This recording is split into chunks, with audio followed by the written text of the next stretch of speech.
जाति आधारित जनगणना की मांग को लेकर बीजेपी विधायक सुरेंद्र सिंह ने बिहार के मुख्यमंत्री नीतीश कुमार पर निशाना साधा है। यूपी के बलिया जिले की बैरिया सीट से बीजेपी विधायक सुरेंद्र सिंह ने इसे समाज को तोड़ने की साजिश करार दिया और उन्होंने कहा कि राजनीतिक लाभ की खातिर समाज को तोड़ना देश के लिए उचित नहीं है।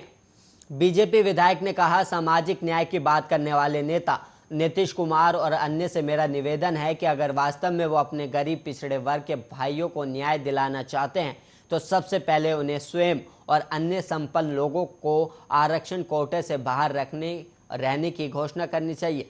उन्होंने कहा कि ऐसा करने से आरक्षण का लाभ पिछड़े वर्ग के गरीब लोगों को मिल सकेगा। और वहीं आपको बता दें कि बिहार के मुख्यमंत्री नीतीश कुमार की अगुवाई में राज्य के 10 पार्टियों के नेताओं के प्रतिनिधिमंडल ने सोमवार को प्रधानमंत्री नरेंद्र मोदी से मुलाकात की थी। इन सभी दलों ने जाति आधारित जनगणना की आवश्यकता पर एक स्वर में बात की और उन्होंने जोर देकर कहा था कि विभिन्न जातियों संबंधी आंकड़े प्रभावी विकास योजनाएं बनाने में मदद करेंगे, क्योंकि उनमें से कईयों को उनकी वास्तविक जनसंख्या के अनुरूप अब तक लाभ नहीं मिला है।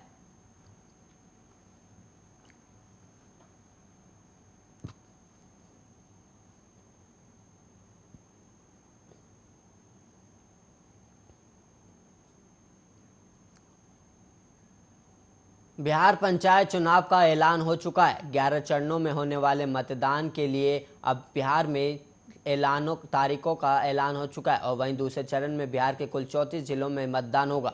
इसी के साथ राज्य में चुनाव आचार संहिता लागू हो गई है और वहीं 29 सितंबर को दूसरे चरण का मतदान होना है। इसमें 34 जिलों के 48 प्रखंडों में चुनाव होगा और वहीं प्रत्याशी 6 अलग अलग पदों के लिए नामांकन कर सकेंगे। वहीं पहले चरण का मतदान 24 सितंबर को होगा। इसमें 10 जिलों के 12 प्रखंडों में चुनाव होना है। पहले चरण में रोहतास, कैमूर, गया, नवादा, औरंगाबाद, जहानाबाद, अरवल, मुंगेर, झुमई और बांका में मतदान है और इसके अलावा जारी लिस्ट के अनुसार बिहार के बाढ़ प्रभावित 28 जिलों में पहले चरण में वोटिंग नहीं होगी।